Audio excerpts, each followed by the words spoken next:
Quero neste momento cumprimentá-lo com a paz do Senhor Jesus. Estamos agora aqui no nosso canal do YouTube, no nosso momento resumo da Escola Bíblica. Quero convidar você que ainda não faz parte do nosso canal de estudos bíblicos. É um canal que toda semana, uma semana antes da aula, nós temos o resumo da Escola Bíblica como essa que vai ser colocada aqui. Temos materiais na área apologética, em defesa da fé, pois somos palestrantes, como também materiais na área da família, somos palestrantes na área da família. Temos alguns louvores gravados em alguns congressos que participamos. Então eu convido você, a sua família, a receber esse link deste vídeo, clicar nele, quando ele abrir, se inscrever, também compartilhar com os seus amigos e pedir para que eles se inscrevam, pois assim você nos ajuda a levar a palavra de Deus. Amém? Vamos à aula de hoje.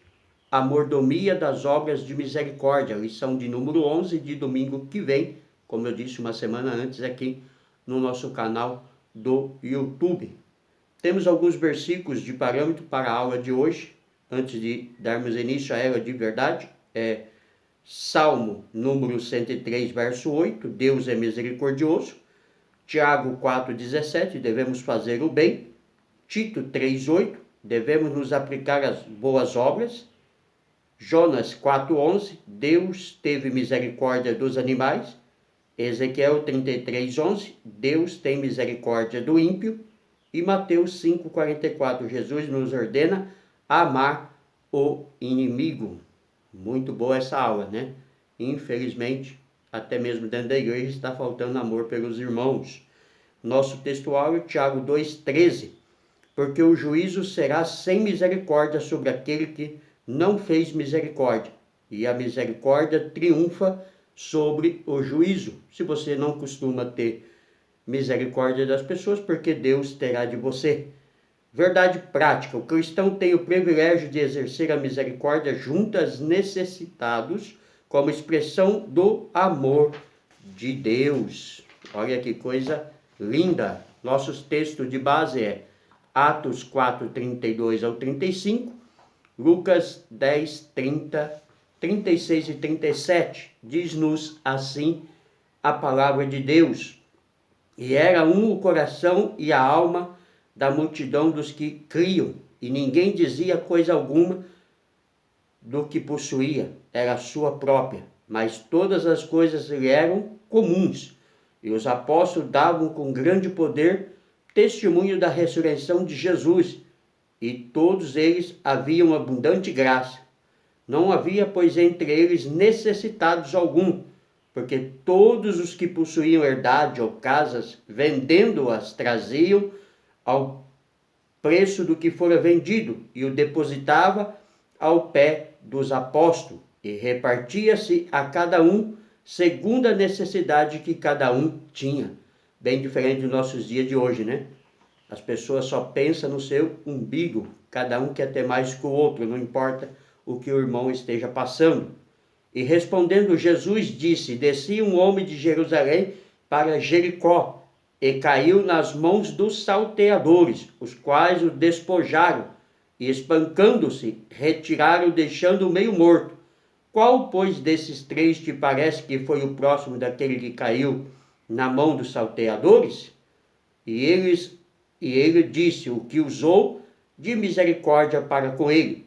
Disse, pois, Jesus, vai e faz o mesmo da mesma maneira. Então essa é a ordem para mim e para você, para que usemos de misericórdia para com aqueles que precisam de misericórdia.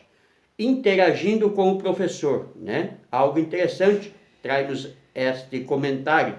Deus usou de misericórdia conosco, por isso devemos usar de misericórdia com o próximo. Uma das características marcantes da igreja primitiva era o seu altruísmo. Fazer obras de misericórdia era um mandamento levado a sério pela igreja.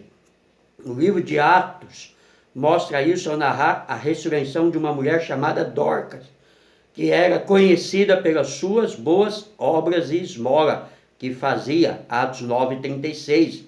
As obras de misericórdia, obras de caridade, nos mostra a disponibilidade que dependemos do egoísmo e servir ao próximo deliberadamente. Essa é a vontade de Deus. Você está fazendo a vontade de Deus?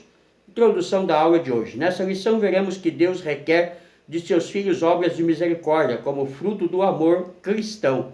O servo de Deus, portanto, deve expressar a virtude de misericórdia divina. Esse sentimento é o que deve dominar o coração dos cristãos. Misericordioso e piedoso é o Senhor, longânimo e grande em benignidade. Salmo número 103 e verso 8. Significado de misericórdia. Tópico 1. Definição.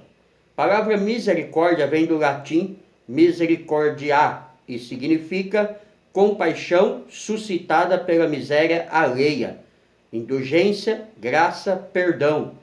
No Antigo Testamento, o termo está presente em texto como: certamente que a bondade e a misericórdia me seguirão todos os dias da minha vida, e habitarei na casa do Senhor por longos dias. Salmo 23, verso 6. Misericordioso. A palavra misericordioso no grego tem o sentido de entranhas, de misericórdia ou de bondade. A expressão indica o sentimento que vem do íntimo, das entranhas do coração. Ela mostra que servimos a um Deus de misericórdia, longanimidade e benignidade. Salmo número 103, verso 8. Essas são as qualidades morais de Deus. Quem se identifica com Ele por meio do Espírito Santo deve manifestar tais qualidades morais. Gálatas 5, 22 vai tratar sobre os frutos do Espírito, ou seja, vai tratar de como é que um cristão verdadeiro deve se portar diante da sociedade e diante das necessidades que há neste mundo e que muitas pessoas passam. Se você não sentir dor com a dor do seu irmão, se você não chorar com o problema do seu irmão, o seu problema é maior, porque você está com o coração fechado para a dor do próximo. Então a sua doença é muito pior do que a dele. Fica aí o alerta. Há muitas formas que podemos fazer para usar de misericórdia para com o próximo. Temos aqui alguns exemplos. Isso você pode pôr em prática após ver este vídeo, né? A partir de hoje mesmo, tá?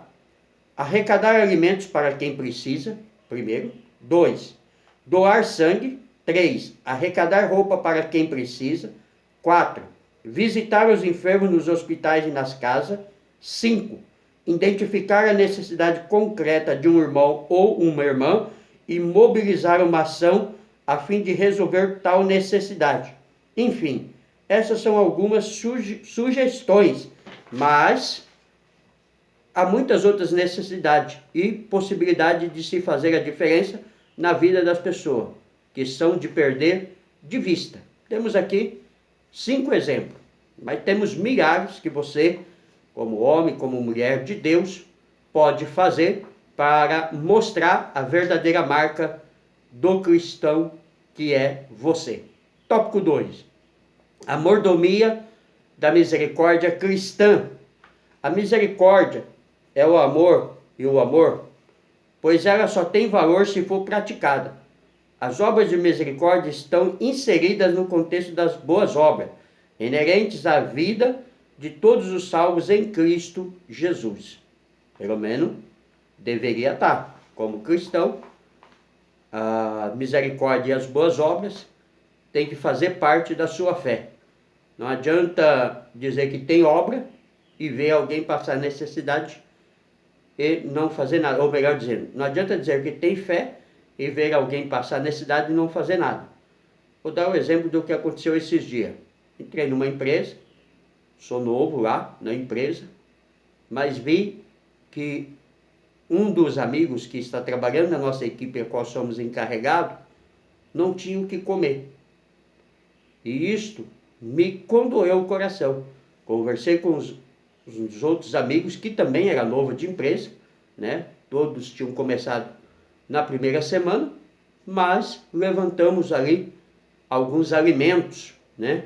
Para que essa pessoa pudesse suprir a sua necessidade da sua casa, até que caísse o primeiro pagamento e também o seu cartão alimentício.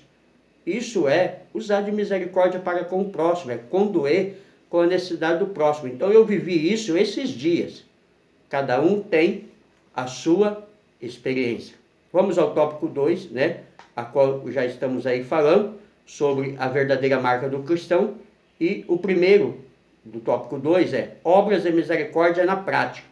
Na parábola do bom samaritano, Lucas 10, 25 e 37, Jesus respondeu a um doutor da lei acerca da vida eterna. Ele disse que diante de um homem assaltado, caído à beira do caminho, 3 personagens se destacaram. Primeiro, um sacerdote que, vendo o homem caído, passou de largo. Lucas 10, 31. Depois, um levita que ignorou o enfermo. Por fim, um samaritano que cuidou do homem e o levou a uma hospedaria, melhor dizendo. Então nós vemos que passou o levita, o homem da lei, né? Aquele que deveria amar o próximo, o responsável, e passou, né, ali também o sacerdote, outro também responsável pelo cuidado do povo. Mas nenhum desses dois usou para com misericórdia para com aquele homem, mas o samaritano, que era o povo rejeitado, né, que era o povo que os judeus achavam que não tinha direito da salvação, foi exatamente o que usou de misericórdia para com o homem. Você é o levita, o doutor da lei ou o samaritano? Quem é você? Uma pergunta, analisa aí. Precisa responder. Como que é as ações suas no dia a dia? Você usa de misericórdia? Se você usa de misericórdia, você é o samaritano. Mas se você não usa, ou você é o doutor da lei, ou o sacerdote. Veja a pergunta de Jesus ao doutor da lei. Qual, pois, destes 3 te parece que foi o próximo daquele que caiu nas mãos dos salteadores? O doutor da lei respondeu que usou de misericórdia para com ele. Disse, pois, Jesus, vai e faz da mesma maneira. Lucas 10, 36, 37.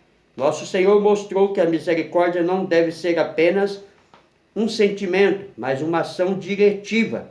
Vai e faze da mesma maneira. Essa é a ordem do Senhor sempre para mim e para você. Usarmos de misericórdia. Fazermos o bem sem olhar a quem. E outra, nós não podemos dar pensando em receber, porque aí não tem mérito. Nós precisamos dar independente da pessoa poder ou não retribuir-nos. Essa é a lei do verdadeiro cristão. Eu aprendi algo há anos atrás com um amigo meu, pastor, né? A qual disse, quando você convidar alguém para comer na sua casa, não convide aquele que pode lhe retribuir com outro almoço, mas convide aquele que não tem condição, porque aí sim você está fazendo alguma coisa. Porque hoje o que muito existe é troca de local de almoço. Hoje eu vou na sua casa, amanhã você vem na minha, e assim vamos um na casa do outro. É bom isso, tá? Não é que isso não deve acontecer. Entre os irmãos deve acontecer. Mas fazer algo só pensando no que pode receber, não. A gente tem que usar de misericórdia e ajudar os necessitados, mesmo que eles não possam nos retribuir. Aí sim, mostramos a verdadeira marca do cristão que somos. Somos criados para as boas obras. O apóstolo Paulo ensinou aos crentes de Éfeso que a salvação não vem pelas obras.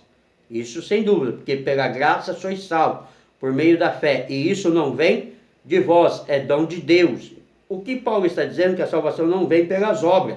Isso é indiscutível. Não adianta ser dar esmola achando que vai ser salvo. Não, isso não salva. Só que eu não faço obras, né, para ser salvo. Eu faço obras porque eu fui salvo. Então essa é a diferença do verdadeiro cristão.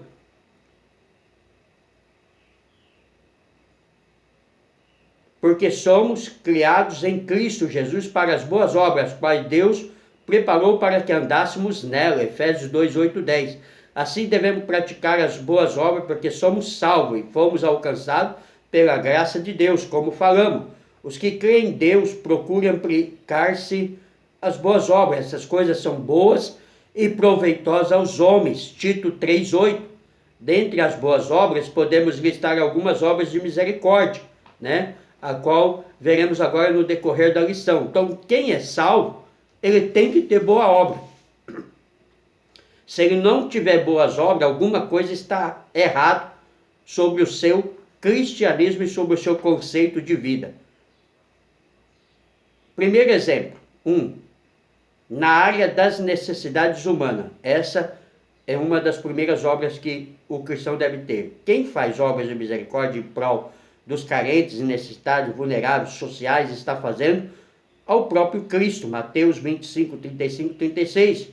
Pois a Bíblia diz, né, Jesus mesmo disse isso, que esteve preso, não visitaram. Esteve enfermo, não o visitaram. Teve fome, não desse de comer e assim por diante. E perguntaram a ele, mas quando foi, Senhor, que vimos o Senhor assim e não te visitamos e não te demos de comer? Ele disse, quando viste um dos meus necessitados filhos e não o fizeste. Ou seja, quando não socorremos o que necessita, é como se negássemos ao Senhor Jesus. Pois assim as Escrituras afirmam, e respondendo o rei, lhes dirá, em verdade vos digo que quando fizerdes a um desses meus pequeninos irmãos, a mim o fizeste. Mateus 25, 40. Então, quer fazer algo para Deus? Quer fazer algo para Jesus? Faça ao seu próximo. Não faça só para vangloriar, para se mostrar que canta bem, que prega bem. Não, que é um bom pastor, um bom dirigente. Não, faça algo ao próximo que precisa, tá? Aí você estará realmente fazendo a Cristo. Segundo ponto, na área das necessidades espirituais, as necessidades espirituais dos homens são tão urgentes que Deus enviou o seu Filho para salvá-lo de sua misericórdia. João 3,16, Deus amou o mundo, né? Não apenas um grupo seleto. Todos foram incluídos dentro do amor de Deus, até mesmo aquele que nós achamos que não merece de misericórdia. Esse ato nos lembra quando o profeta Jonas entristeceu por causa da compaixão de Deus pelo povo de Nínive, né? Eis, porém, o que o Senhor lhe respondeu, eu não hei de ter compaixão da grande cidade de Nínive, em que estão mais de 120 mil homens, que não sabem discernir entre a sua mão direita e a sua mão esquerda, e também muitos animais? Jonas 4,11. Isso prova, conforme as palavras de Tiago, que a misericórdia triunfa no juízo. Tiago 2,13. Quem era o povo de Nínive? O povo que estava enfadado no pecado e que o próprio Deus havia determinado que eles seriam destruídos. Mas, após a relutância de Jonas e após Deus provar a Jonas e fazer com que Jonas fosse lá, sendo lançado pelo grande peixe, né? Jonas prega e o povo se arrepende, o rei se arrepende, pregou um jejum entre os animais e todos os homens. E Deus, vendo isso, ele tem compaixão daquele povo. E Tiago diz que a misericórdia triunfa sobre o juízo. Ou seja, Deus teve misericórdia daquele povo. Deus ensinou uma lição a Jonas e ensinou uma lição a nós, que ele sempre é misericordioso. Basta que nos cheguemos a ele, né? Deus não rejeita um coração contrito, quebrantado, um coração que se volte a ele. 3. Na área da evangelização e das missões, as Escrituras Sagradas mostram que a obra de evangelizações e missões é central no Evangelho. Não dizeis vós que ainda há 4 meses até que venha a ceifa? Eis que eu vos digo, levantai os vossos olhos e vedes a terra que já estão branca para a ceifa. João 4,35, também Marcos 6,34. É muito clara a necessidade espiritual do mundo. Infelizmente, o investimento da obra missionária ainda é muito pequeno. De um modo geral, gastamos mais com outros empreendimentos e objetos pessoais do que investimos em missões e na evangelização das almas perdidas. Então, fica aí o alerta. A obra missionária é algo importantíssimo, a qual todo pastor, toda igreja deve investir mais do que se investir em construção de templos. 4. A falta de misericórdia pelos pecadores. Há uma negligência flagrante por parte de muitas igrejas na pregação do Evangelho. Isso é falta de misericórdia. A Bíblia mostra que Deus amou o mundo e não um grupo seleto e privilegiado, como eu disse. Ele quer salvar a todos em Jesus Cristo. Nosso Deus é amor, longânimo e misericordioso. Ele não tem prazer na morte do ímpio. Ezequiel 33:11. A ordem do Senhor Jesus é muito clara. Ide por todo mundo, pregar o Evangelho a toda criatura. Marcos 16:15. Provérbios 24:11. Então Deus quer salvar a todos e cabe a mim e a você que somos a igreja cumprir esse ide do Senhor Jesus. Subsídio teológico, tópico 2, em Efésios 2:10, Paulo se refere às boas obras como indispensável à salvação, não como sua razão ou seus meios, no entanto, mas como sua necessária consequência, evidencia. Tito 2:14, apresenta o melhor comentário. Cristo se deu a si mesmo por nós, para nos remir de toda iniquidade e purificar para si um povo seu especial, zeloso de boas obras. Assim como em Cristo fomos predestinados à adoção, 1:4. Também em Cristo fomos predestinados a fazer boas obras.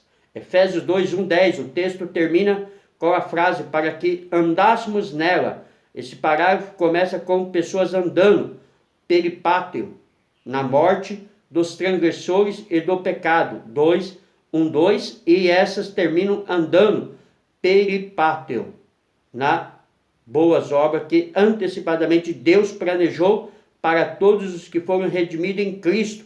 Assim, o forte contraste entre uma vida sem Cristo e uma vida em Cristo está completo. É um contraste entre duas formas de vida, no pecado ou pela graça. Entre dois senhores, Satanás ou Deus. Quem você está agradando mais? É só olhar para as suas obras. Se tiver, a Deus. Se não tiver, não é a Deus. Cuidado na prática das boas obras.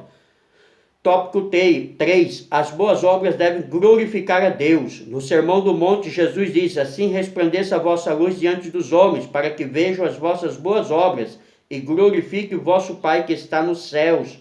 Mateus 5:16. Por isso, as obras de misericórdia devem ser feitas com humildade, sem buscar a glória, para quem as pratica. Como eu disse, não faço obra porque quero ser salvo. Faço obra porque sou salvo. Essa é a verdadeira marca de todo o cristão. Assim o Senhor ensinou como devemos ajudar o necessitado, pois quando deres esmolas, não faça trocar trombeta diante de ti, como fazem os hipócritas na sinagoga e nas ruas, para serem glorificados pelos homens. Em verdade vos digo que já receberam o seu galardão. Mateus 6:2, tá? Então, quando for ajudar, não toque trombeta, tá? Ninguém precisa saber, tá? Eu dei o exemplo aqui do caso que aconteceu comigo lá na empresa, apenas para que os irmãos entendam. Estamos em um vídeo aula, mas isso não deve ser algo para mim vangloriar, mas deve ser algo que devemos fazer sempre pelo necessitado. E não é a quantia da oferta, da esmola ou da ajuda que modifica a grandeza de Deus. Não, é a forma que damos e como o coração age, tá? A Bíblia nos fala nos textos que uma mulher deu uma pequena moeda e os homens depositavam grande soma. Jesus deu uma lição aos discípulos, a mim e a todos que ali estavam, que aquela mulher deu o que mais tinha de valor ali, e ela foi a que mais deu, mesmo sendo apenas uma miséria diante dos olhos dos homens. Então não é o valor, mas sim a ação. As obras de misericórdia são obras de amor. Elas não partem da prática do amor cristão, que segundo Jesus deve ser estendido até mesmo ao inimigo, né? Então as obras, ela não é só aos domésticos da fé, ela é principalmente aos domésticos da fé, como diz Tiago, mas os inimigos também precisam da misericórdia nossa, principalmente nós que somos cristãos. Mateus 5:44 nos deixa claro isso, Nesse sentido, o apóstolo expressa esse ensino. Portanto, se o teu inimigo tiver fome, dá-lhe de comer, se tiver sede, dá-lhe de beber, porque fazendo isso amontoarás brasas de fogo sobre a sua cabeça. Romanos 12, 20. Somente com a graça de Deus e na força do Espírito Santo, o cristão pode cumprir o mandamento de amar o inimigo. Infelizmente, tá? É muito triste dizer isso, nem mesmo na igreja está se encontrando ajuda, na maioria das vezes, quanto mais é o inimigo, como diz a Bíblia. Mas essa é a recomendação de Cristo à sua igreja, à sua noiva, a mim e a você. Obras de quem é salvo. Tiago diz que as obras do salvo devem ser a expressão da fé, a qual sem elas de nada aproveita. Ele exemplifica esse ensino referindo-se ao caso de um irmão ou irmã carente sendo despedidos de mãos vazias. Nesse caso, nenhum proveito se materializa. E conclui, assim também a fé, se não tiver as obras, é morta em si mesmo. Tiago 2,17, confere também 2,14 e 20, e Mateus 5,16. Segundo Tiago, as obras é o testemunho da fé perante os homens, né? Eu vejo que o meu irmão passa frio, passa necessidade, precisa de um abrigo, precisa de uma ajuda. Eu não estendo a mão e digo que tenho fé? Não tenho, sou mentiroso, tá? A fé, ela vem com as obras. Como eu disse, não damos para sermos salvos, como faz os espíritas para diminuir as suas reencarnações. Não, isso não adianta, não vale nada. Mas porque já sou salvo em Cristo Jesus. Amém? Subsídio teológico do tópico 3. As obras são evidências da fé. Tiago 2,14 e 19, a qual estávamos falando agora mesmo.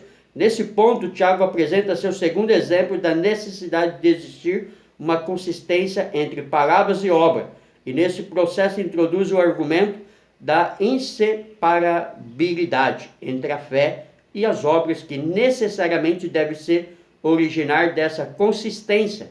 Ele abre essa sessão com duas perguntas retóricas. Meus irmãos, que aproveita, ou qual é o benefício se alguém disser que tem fé e não tiver as obras? Essa é a primeira pergunta. Analisa aí e responde para você mesmo. Fica claro que Tiago tem em vista dois benefícios especiais que deveriam se originar da fé. O primeiro é apresentado na sua segunda pergunta retórica. Porventura, a fé pode salvá-lo? Né? E aí, você acha que a fé é suficiente para salvar? Se não tiver obra, não. É como eu disse, não fazemos obra para ser salvo. Mas todo salvo tem obra e deve ter obra. A fé deveria ser capaz de proporcionar o benefício da salvação. Aquele que a possui, se não o fizer, então essa fé é de certo modo defeituosa, mas não uma falsa fé. Porém, a fé deveria também ter uma segunda finalidade: beneficiar os semelhantes, mostrando a bondade de Deus para com eles. Versículo 15 e 16. Então, a fé faz com que eu tenha boas obras, se eu sou cristão verdadeiro. Essa dupla preocupação por tudo de bom que a fé deveria proporcionar representa uma importante lembrança para a nossa cultura individualista. Fé não é apenas salvar a alma individual do julgamento eterno, mas também construir comunidades a fim de mostrar o amor de Deus não só no meio dos próprios crentes, mas também no mundo em que vivem. Oh, coisa linda, né? A minha fé não é só para salvar a mim, mas é para salvar o pecador que está lá fora. Você lembra de como que começou a escola bíblica? Não foi para os crentes, não foi para as igrejas que os pastores começou a lecionar as escolas bíblicas. Foi para as crianças dos não cristãos da época. Ensinando eles, trouxeram seus pais. Hoje a escola bíblica está restrita dentro da igreja, para obreiros, para crentes. Mas o começo da escola bíblica foi para os ímpios, ou seja, preocupando-se em salvar aqueles que estão lá fora. E a minha preocupação e a sua preocupação precisa continuar sendo com aqueles que estão lá fora. Senão não adianta, tá? Eu não tenho que ter fé individual, eu não tenho que pensar só no meu umbigo, eu não tenho que pensar só na minha salvação. Eu tenho que programar e anunciar a Cristo a este mundo. Dizer que Cristo volta para salvar. Amém? Conclusão. Não somos salvos pelas obras, como eu já disse, mas as praticamos porque somos salvos. Mateus 5,16. Precisamos testemunhar nossa fé ao mundo por meio das boas obras. Logo, devemos realizar as obras de misericórdia no âmbito material e espiritual. O nosso Deus amou o ser humano por inteiro. Esse tem necessidade no corpo e na alma. As obras de misericórdia são um testemunho bíblico da nossa fé. Tá? Então, as obras de misericórdia são testemunhos bíblicos da nossa fé. Como que está a sua fé? E aí? Pergunta e análise aí dentro da sua mente, da sua cabeça. Como que está a sua fé? Não responda. Olhe as suas ações no dia a dia e você saberá como que está a sua fé. Amém? Deus abençoe a todos. Pastor Paulo Delanhese, São Paulo, Jundiaí. Não está inscrito ainda no nosso canal do YouTube? Se inscreva, digite lá paulo.delanhese e entre no nosso canal ou a receber o link, clique em abrir, quando abrir, clique em se inscrever, faça o seu comentário, toque o seu sininho e também compartilhe com seus amigos e peça para eles fazerem o mesmo, pois assim você nos ajuda a divulgar a palavra de Deus. Amém?